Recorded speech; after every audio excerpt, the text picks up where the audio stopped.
সবাইকে স্বাগত জানাচ্ছি সিএমজি বাংলার সাপ্তাহিক আয়োজন সবুজ পৃথিবী অনুষ্ঠানে। কৃষিভিত্তিক এই আয়োজনে পুরো সময় আছি আমি আফরিন মিম। কৃষি উৎপাদন আর পরিবেশ বান্ধব নানা ঘটনার ৭১৭ নিয়ে আমাদের আয়োজন সবুজ পৃথিবী।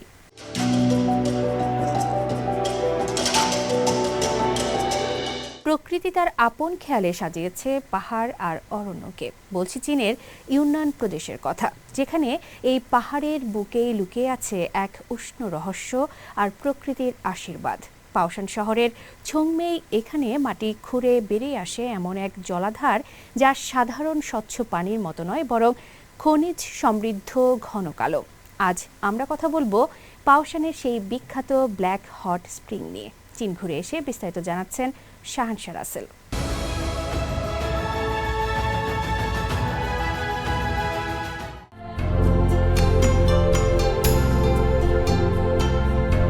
চীনের ইউনান প্রদেশ তার প্রাকৃতিক উষ্ণ প্রস্রবণ বা হট স্প্রিংয়ের জন্য বিখ্যাত। বিশেষ করে এখানকার ছংমেই এলাকার ব্ল্যাক হট স্প্রিং, যা খনিজ সমৃদ্ধ কালো পানির প্রস্রবণগুলো পর্যটকের কাছে এক রহস্যময় আকর্ষণ।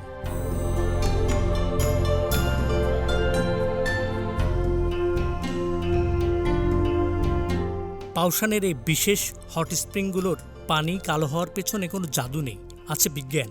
এই পানিতে প্রচুর পরিমাণ ম্যাগনেসিয়াম, আয়রন এবং সালফারের মতো খনিজ উপাদান রয়েছে। উৎসে পানির তাপমাত্রা থাকে ৭৪ ডিগ্রি সেলসিয়াসের কাছাকাছি।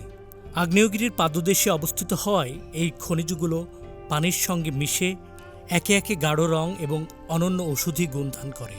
প্রকৃতির এই উপহারে এই এলাকা হয়েছে সমৃদ্ধ। এই পানিতে রয়েছে শারীরিক নিরাময় উপকরণ। হৃদরোগ, চর্মরোগ, বাতের ব্যথা এবং ক্লান্তি দূর করতে এই কালো পানির জুড়ি নেই। শত শত বছর ধরে এই অঞ্চলের মানুষ বিশ্বাস করে আসছে, এই উষ্ণ জলধারা শরীর এবং আত্মা উভয়কেই শুদ্ধ করে। প্রকৃতির এই দান গ্রহণ করতে এই জন্য বিভিন্ন প্রান্ত থেকে ছুটে আসেন মানুষেরা।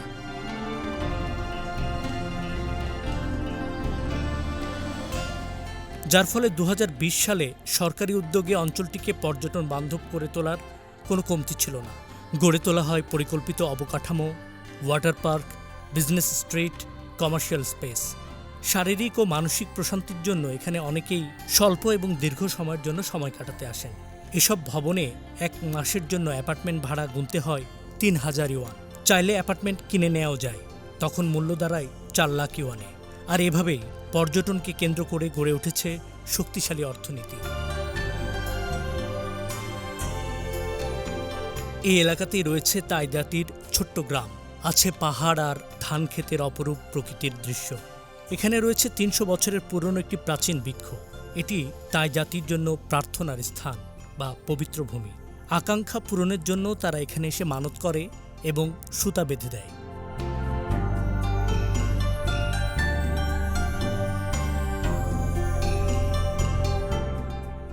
আধুনিক জীবনের ব্যস্ততা থেকে মুক্তি পেতে এবং শারীরিক নিরাময়ের জন্য পাওশানের এই ব্ল্যাক হট স্প্রিংয়ে ছুটে আসেন সবাই। প্রকৃতির এই উষ্ণ আলিঙ্গন দেয় এক অনন্য প্রশান্তি। পাহাড়, প্রকৃতি আর মেঘের অপরূপ দান খোচে গ্রাম। প্রকৃতির এক অপরূপ উপাদান রয়েছে এই খোচে গ্রামে, ব্ল্যাক হট স্প্রিং, গরম পানির ঝর্ণার প্রশোভন। পৃথিবীর মাত্র কয়েকটি জায়গায় রয়েছে এরকম এক দর্শনীয় স্থান, যেখানে আসলে মানুষ তার শারীরিক সুস্থতা খুঁজে পায়। এই পানির মধ্যে রয়েছে এমন কিছু খনিজ উপাদান যা মানুষের শরীরের জন্য অত্যন্ত উপযোগী। এজন্য বিভিন্ন বয়সের মানুষ এসে ভিড় করে এই খোচে গ্রামে। খোচে গ্রামকে কেন্দ্র করে গড়ে উঠেছে এক পর্যটন এলাকা, black hot spring town. Black hot spring town রাষ্ট্রীয় পৃষ্ঠপোষকতায় এটাকে নতুনভাবে সংস্কার এবং উন্নয়ন করা হয়েছে। খোচে গ্রাম, ইউনান প্রদেশ থেকে শাহানশা রাসেল, সিএমজি বাংলা। সমুদ্রের নোনা জল আর উত্তাল ঢেউই ছিল যাদের আজন্ম ঘরবাড়ি।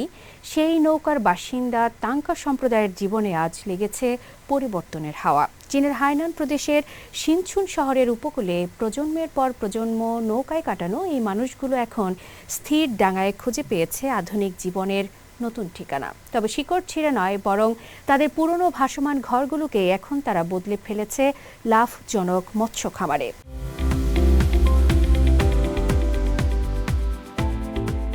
একসময় দিগন্তজোড়া নীল জলরাশি ছিল তাদের বসতবাড়ি। ঢেউয়ের দোলনায় জন্ম আর লোনা বাতাসের মধ্যে জীবন অবসান। এমনটাই ছিল চীনের দক্ষিণ হাইনান প্রদেশের শিনচুন শহরের তাঙ্কা সম্প্রদায়ের নিয়তি। প্রজন্মের পর প্রজন্ম ধরে নৌকা নিবাসী বা জলচর হিসেবে পরিচিত এই জনগোষ্ঠী এখন সমুদ্রের উত্তাল জীবন ছেড়ে ডাঙার স্থিতিশীলতা খুঁজে পেয়েছে। গত কয়েক বছরের রূপান্তর কেবল তাদের ঠিকানাই বদলে দেয়নি, বদলে দিয়েছে জীবনের মানচিত্র। তাঙ্কাদের কাছে সমুদ্র কেবল জীবিকার উৎস নয়, বরং এক আদিম আবেগ। তরুণ বাসিন্দা চৌ খানবিং নিজের শৈশব মনে করতে গিয়ে জানান, জন্মের কয়েক মাস পরেই বাবা মা তাকে নৌকায় নিয়ে আসেন। তার বড় হওয়া, খেলাধুলা সবই ছিল ভাসমান। কিন্তু আজকের শিনচুনের চিত্র ভিন্ন। সেখানে বসবাসকারী প্রায় ৯,৭০০ তাঙ্কা মানুষের মধ্যে প্রায় ৮৫% এখন ডাঙায় স্থায়ী বসতি গড়েছেন। সরকারি উদ্যোগে পাওয়া নাগরিক সুবিধা আর সামাজিক নিরাপত্তা তাদের যাপিত জীবনে এনেছে স্বস্তির ছোঁয়া। এতে করে তারা উন্নত জনসেবা, শিক্ষা এবং সামাজিক নিরাপত্তার আওতায় আসার সুযোগ পেয়েছেন। স্থায়ীভাবে ডাঙায় উঠে এলেও সমুদ্রের সঙ্গে সম্পর্ক ছিন্ন হয়নি তাদের। তাঙ্কাদের সেই পুরনো ভাসমান ঘরগুলো এখন রূপান্তরিত হয়েছে উন্নত মৎস্য খামারে। আধুনিক অ্যাকুয়াকালচার প্রযুক্তিতে পার্ল গ্রুপার বা দামি সব সামুদ্রিক মাছ চাষ করে তারা এখন রীতিমতো স্বাবলম্বী। পরিসংখ্যান বলছে ২০১৮ সালে যেখানে এই জেলেদের বার্ষিক গড় আয় ছিল ২০,০০০ ইউয়ানের কাছাকাছি, ২০২৫ সালের হিসেবে তা বেড়ে দাঁড়িয়েছে মাথাপিছু প্রায় ৫০,০০০ ইউয়ান। অর্থাৎ মাত্র কয়েক বছরে তাদের আয় বেড়েছে দ্বিগুণেরও বেশি। তাঙ্কাদের জীবনধারা এখন বিশ্বজুড়ে পর্যটকদের কাছে এক আকর্ষণের কেন্দ্রবিন্দু। চৌ খানবিং এখন শুধু জেলে নন, একজন সফল উদ্যোক্তাও।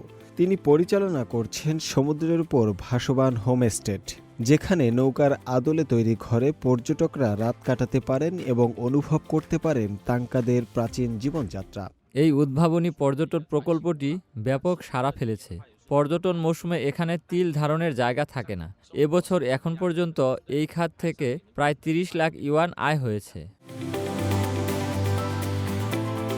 শিনচুনের এই পরিবর্তন কেবল অর্থনৈতিক সমৃদ্ধি আনেনি, বরং মেধা পাচার রোধও করেছে। আগের যে তরুণরা কাজের খোঁজে বড় শহরে পাড়ি জমাত, তারা এখন আধুনিক প্রযুক্তির জ্ঞান নিয়ে নিজ গ্রামে ফিরে আসছেন।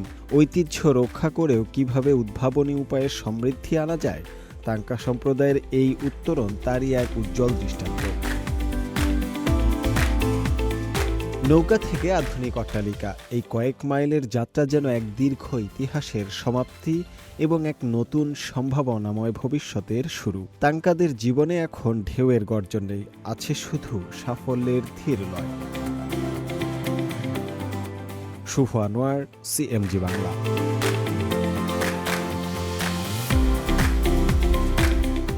চীনের কৃষি পণ্য রপ্তানি খাতে গত কয়েক বছরে উল্লেখযোগ্য সাফল্য এসেছে। 14তম পঞ্চবার্ষিক পরিকল্পনা মেয়াদে অর্থাৎ 2021 থেকে 2025 সাল পর্যন্ত পরিসর, বৈচিত্র্য এবং বৈশ্বিক বাজারে উপস্থিতি 3 ক্ষেত্রেই ব্যাপক অগ্রগতি অর্জন করেছে দেশটি। এর ফলে একদিকে যেমন বৈদেশিক বাণিজ্যের স্থিতিশীলতা জোরদার হয়েছে, অন্যদিকে গ্রামীণ পুনরুজ্জীবনেও মিলেছে নতুন গতি। বিস্তারিত থাকছে প্রতিবেদনে।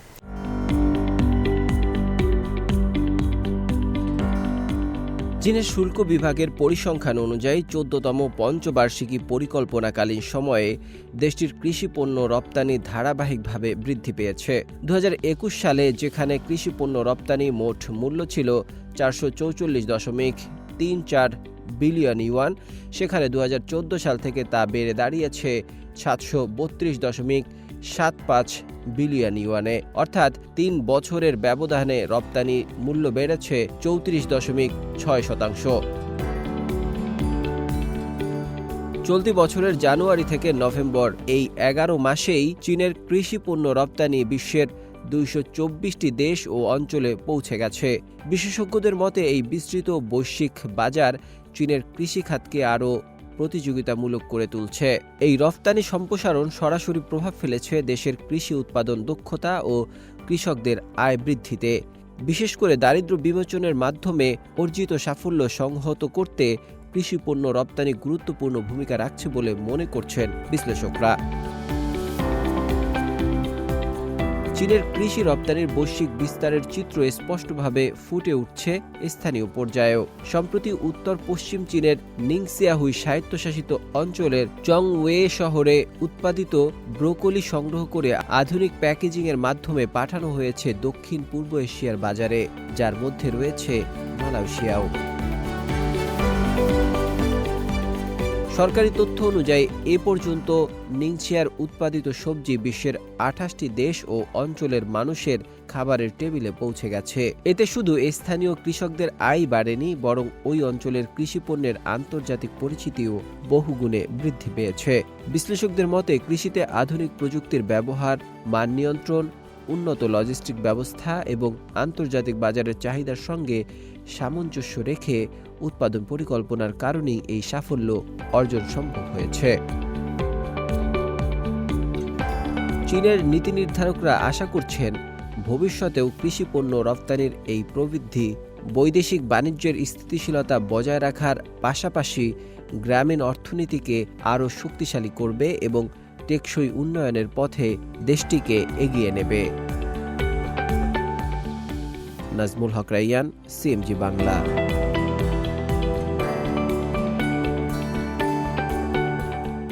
দক্ষিণ চীনের কোয়াংতুং প্রদেশে পরিযায়ী পাখি ও কৃষকের ফসল এ দুটোর সুরক্ষায় নেওয়া হয়েছে নতুন উদ্যোগ। কৃষি জমিতে ব্যবহার করা হচ্ছে পাখি বান্ধব জাল, যা ফসল রক্ষা করলেও পাখির ক্ষতি করে না। শীত মৌসুমে হাজারো পরিযায়ী পাখির আগমনে ফসলের ক্ষতির ঝুঁকি বাড়লেও উন্নত জাল ও ক্ষতিপূরণ নীতির মাধ্যমে পরিবেশ সংরক্ষণ ও কৃষকের জীবিকা দুটোই নিশ্চিত করতে কাজ করছে স্থানীয় প্রশাসন।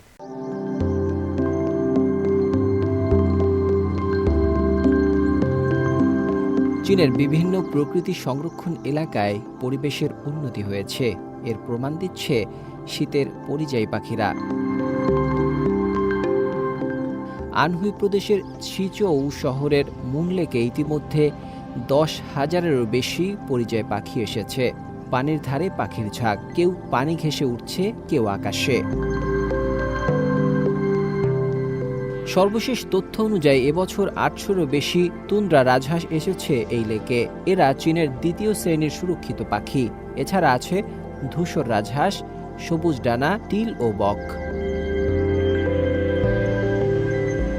কুচৌ প্রদেশের ছাউহাই জাতীয় প্রকৃতি সংরক্ষণ কেন্দ্রেও শীত নামার সঙ্গে সঙ্গে কালো গলার সারস বাড়ছে। এরা পাহাড়ি অঞ্চলের বিরল পাখি এবং চীনের প্রথম শ্রেণীর সুরক্ষিত প্রাণী। তথ্যমতে গত সপ্তাহের মাঝামাঝিতে ছাউহাইতে এদের সংখ্যা প্রায় 2,500 ছাড়িয়েছে। ছাউহাই এলাকা একটি গুরুত্বপূর্ণ ও স্বাভাবিক উচ্চভূমির জলাভূমি। এটি কালো গলার সারসের প্রধান শীতকালীন আশ্রয়স্থল।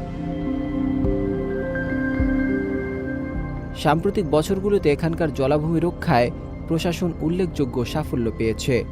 এতে করে বেড়েছে পাখির সংখ্যা ও বৈচিত্র্য।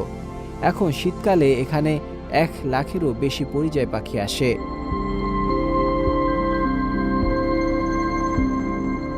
শান্তং প্রদেশের হেচে শহরের তোংমিং কাউন্টিতে ইয়াংজি নদীর তীরও এখন পরিযায়ী পাখির ভিড়ে জমজমাট। সাইবেরিয়া থেকে আসা 20 প্রজাতির কয়েক লাখ পাখি এখানে শীত কাটাতে আসে। নাজমুল হক রাইয়ান, সিএমজি বাংলা। প্রিয় দর্শক, আমরা অনুষ্ঠানে একদম শেষ পর্যায়ে চলে এসেছি। অনুষ্ঠানটি টেলিভিশনের পাশাপাশি সামাজিক যোগাযোগ মাধ্যমে দেখতে www.facebook.com/cmg বাংলা এবং ইউটিউব চ্যানেল সিএমজি বাংলাতে ক্লিক করুন। আগামী সপ্তাহে আবার দেখা হবে একই দিন একই সময়ে। সবাই ভালো থাকুন, নিরাপদে থাকুন আর থাকুন সবুজের সঙ্গে।